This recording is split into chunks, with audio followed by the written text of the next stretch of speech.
দোকানে দোকানে পণ্য রেখে যদি ওই বয়কট, এটাও ইসরায়েলিদের সাথে বন্ধুত্ব, ফিলিস্তিনিদের সাথে প্রতারণা হবে।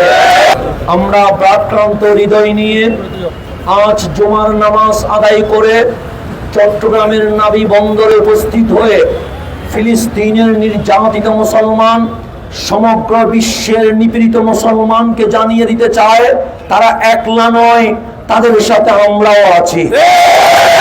আমরা বর্ডার ক্রস করতে পারি নাই বলে তাদের সাথে যুদ্ধে সামিল হইতে পারি নাই। আমরা বাংলার প্রশাসনকে জানিয়ে দিতে চাই, প্রত্যেক মুসলমানের ঘরে ঘরে এক একজনকে আর্মি ট্রেনিং দিয়ে প্রস্তুত করা হোক। প্রস্তুত করে মুজাহিদ বানিয়ে ফিলিস্তিনে পাঠানো হোক। আমরা মসজিদে আকসা রক্ষায় যুদ্ধ করতে প্রস্তুত আছি। আমরা আরো জানিয়ে দিতে চাই, সোনার বাংলাদেশের শাহজালালের উত্তরসূরি, শাহপরানের উত্তরসূরি, ৩৬০ বারেআউলিয়ার উত্তরসূরিরা মুসলমানের রক্ত দেখে হাসতে পারে না, মুসলমানের রক্তের প্রতিশোধ নিতে প্রস্তুত হতে পারে। সমগ্র মুসলিম উম্মার ঘরে ঘরে আমাদের দাওয়াত পৌঁছিয়ে দেওয়া দরকার।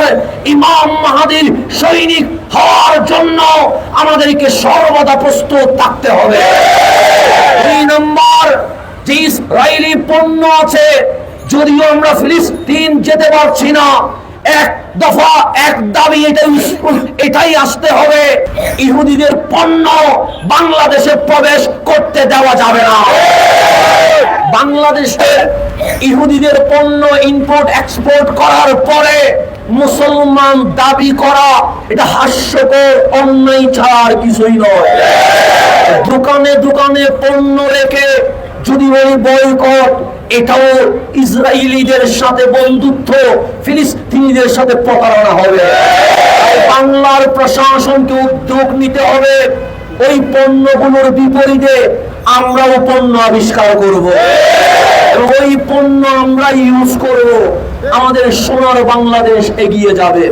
৩ নম্বর, যে দাওয়াত আমরা দিচ্ছি, খন্ড খন্ড মিছিলের মধ্য দিয়ে আপনার অন্তরের জ্বালা কিছুটা হলেও নম্র হতে পারে, কিন্তু আমরা যদি রাজধানীর ওই সরওয়ার্দী ময়দানে সবাই একত্রিত হয়ে এটাই জানান দিতে পারি, বাংলাদেশ একদিন ফিলিস্তিন নয়, প্রতিদিন ফিলিস্তিন হতে প্রস্তুত আছে। আগামী ২৬শে এপ্রিল সকাল ৯ সরওয়ার্দী উদ্যানে আপনাদের উপস্থিতি জানান দিবে যে বাংলাদেশ প্রতিদিন গাজা হতে প্রস্তুত আছে, বাংলাদেশ প্রতিদিন রাফা হতে প্রস্তুত আছে, বাংলাদেশ প্রতিদিন হিন্দুস্তান হতে প্রস্তুত আছে, বাংলাদেশ প্রতিদিন ইয়েমান, সিরিয়া হতে প্রস্তুত আছে।